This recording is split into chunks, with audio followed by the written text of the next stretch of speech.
श्री शिवाय नमस्तुभ्यम। हम सबको पता है कि सावन का बहुत ही पवित्र महीना चल रहा है और आ गई है पुत्रदा एकादशी, जो कि सावन के महीने को और भी खास और भी विशेष बनाती है। मेरे पास बहुत सारे मैसेज आए व्हाट्सएप पे भी, इंस्टाग्राम पे। भैया पुत्रदा एकादशी पे जो खीर का भोग लगाने वाला उपाय है उसे आप ठीक से समझा दें और इसके क्या फायदे हैं। तो जितने भी माँ, जितने भी पिता इस वीडियो को देख रहे हैं, आप अपने बच्चों के लिए तो कर ही सकते हो, साथ ही साथ खुद के लिए भी इस उपाय को कर सकते हैं, ठीक है ना। चलो वीडियो को स्टार्ट करने से पहले आपको समझा दूं, जो पुत्रदा एकादशी होती है ना, वो साल में सिर्फ 2 बार पड़ती है ना। एक आपके सावन महीने में आती है और एक बार और आती है। तो ये आपके पास में आखिरी मौका है, करके जरूर देखेंगे। सबसे पहले बात करते हैं इस उपाय के बेनिफिट क्या है। पुत्रदा एकादशी पे खीर के भोग लगाने का जो उपाय है, ये होता है पुत्र रत्न की प्राप्ति के लिए। जिन भी मेरी बहनों को पुत्र रत्न की प्राप्ति नहीं हो रही है या फिर संतान की प्राप्ति नहीं हो रही है, मैं पुत्र गलत बोल रहा हूं, अगर आपको संतान की प्राप्ति नहीं हो पा रही है तो आप इस उपाय को करके देखिएगा, ठीक है ना।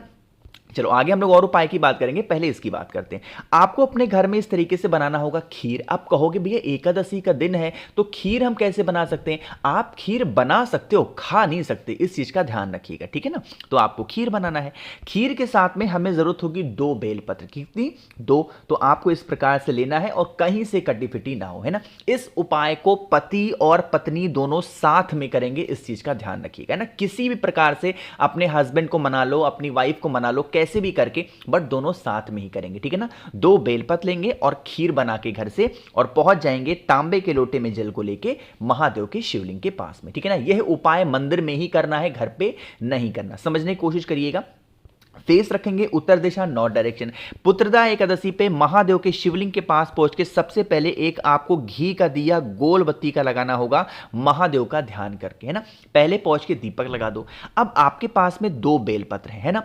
आप चाहो तो 2 बेलपत्र घर से लेके जा सकते हो या फिर जो बेलपत्र महादेव के शिवलिंग के ऊपर पहले से चढ़ी हो उसका भी इस्तेमाल कर सकते हो, ठीक है ना।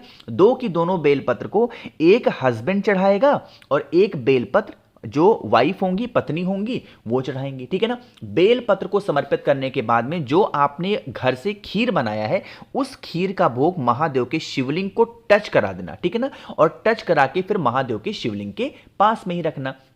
पूजन करना, महादेव से विनती करना, प्रार्थना करना और उसके बाद में ये जो 2 बेलपत्र आपने चढ़ाए थे इसको उठा करके आप अपने घर पे लेके चले जाओ, ठीक है ना।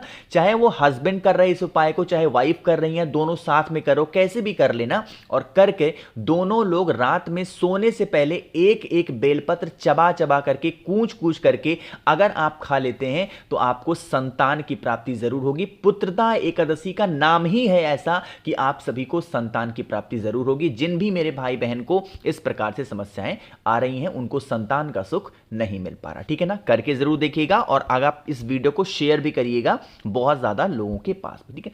अब हम लोग बात करते हैं पुत्रदा एकादशी पे कुछ और उपाय की करने की। दूसरे उपाय की हम लोग बात करते हैं और वो होगी इच्छा पूर्ति को लेकर ना। अब वो इच्छा, चाहे आपके बच्चों की इच्छा हो, चाहे आपकी खुद की इच्छा हो, आपके हस्बैंड की इच्छा हो, आपकी वाइफ की इच्छा हो, किसी की भी मनोकामना है तो आप इस उपाय को करेंगे, ठीक है ना।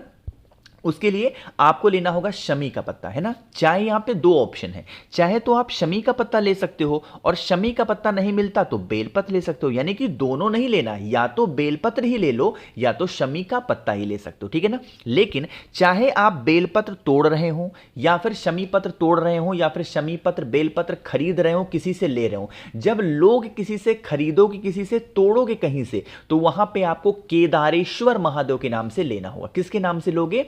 केदारेश्वर महादेव के नाम से उसको लेंगे या फिर खरीदेंगे। उसको लेकर के फिर एक आपको तांबे के लोटे में जल भरिएगा अपने घर से और सीधा पहुंचना होगा महादेव के शिवलिंग के पास में।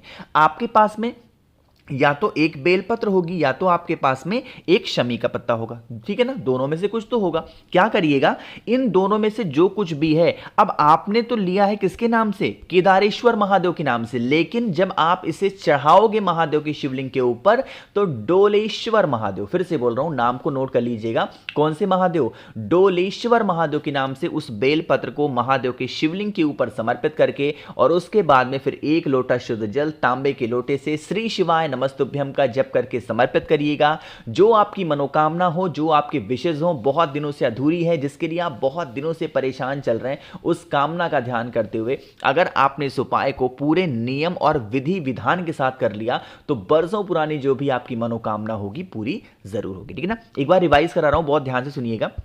जब बेलपत्र या समीपत्र तोड़ोगे, लोगे, खरीदोगे तो केदारेश्वर महादेव, और जब उसी बेलपत्र को चढ़ाओगे तो किसके नाम से? डोलेश्वर महादेव। ठीक है ना। नियम समझ करके ही उपाय किया करिए तो आपको जल्दी फायदा मिलेगा। अब जो उपाय आपको बताने जा रहा हूं, यह उपाय स्पेशली किसके लिए है? ये होगा आपके बच्चों के लिए ना। बहुत ही ध्यान से समझिएगा जो चीज बताने जा रहा हूं, लेकिन उससे पहले जल्दी से कर दीजिए वीडियो को लाइक, और जिसने अभी तक चैनल को सब्सक्राइब नहीं किया तो जल्दी से करिएगा चैनल को सब्सक्राइब। ठीक है ना। देखो, जैसे मान लीजिए कि आपके बच्चे आपका कहना नहीं मानते हैं, गलत संगति में चले गए हैं, पढ़ने के लिए नहीं बैठते, उनका मन पढ़ाई में नहीं लगता, दिन भर गेम खेलना, फोन यूज करना, टीवी देखना, ऐसी सिचुएशन आपके घर में अगर बनी है ना, तो आप इस उपाय को जरूर करेंगे। ठीक है ना।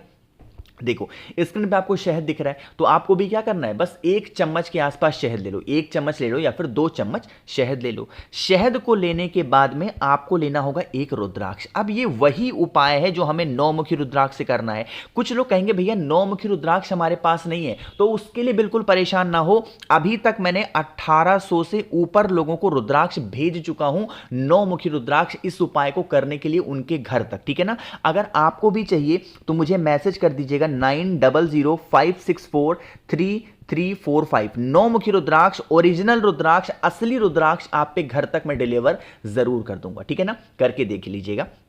ठीक। अब 9 मुखी रुद्राक्ष का तो आपको हेडेक खत्म होगा कि हमारे पास नहीं है, मुझे मैसेज करिएगा, मैं आपके घर तक भेजूंगा। ठीक है ना। जितने का मैंने खरीदा है उतने रेट में आपको भेज दूंगा। ठीक।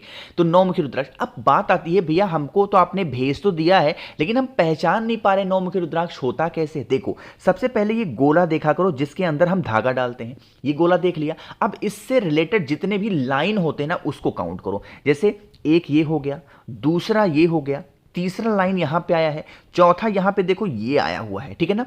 पांचवां देखो यहां पे आया है, छठवां देखो यहां पे आया है, सातवां देखो यहां पे आया है, आठवां देखो यहां पे आया है। अब कहोगे भैया तो 8 ही दिखा, एक लाइन शायद मैं भूल गया, और ये लाइन आपको यहां पे दिख रही है, ये है आपका 9वां, है ना। इसका मतलब ये कितने मुखी रुद्राक्ष है? 9 मुखी रुद्राक्ष माना जाएगा। तो आपको पहचानने का झंझट खत्म हुआ। 9 मुखी रुद्राक्ष लेंगे, शहद लेंगे, और सीधा एक तांबे के लोटे में जल को भरिएगा और पहुंच जाना महादेव के शिवलिंग के पास में। तरीका समझिएगा जो बताने जा रहा हूं।